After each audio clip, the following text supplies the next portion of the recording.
Akfani to'g'irlasak, uy qiyshiq bo'lib qolyapti. Uyni to'g'irlasak, uyga to'g'irlasak, akfa qiyshiq bo'lib qolyapti. Endi sizlarga savol. Uyga to'g'irlash kerakmi yo akfani o'zini to'g'ri qo'yish kerakmi?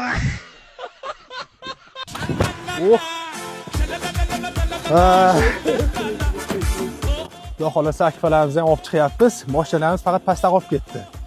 Yo'l qor, har tarafni bitta ko'tarib olib chiqyapmiz.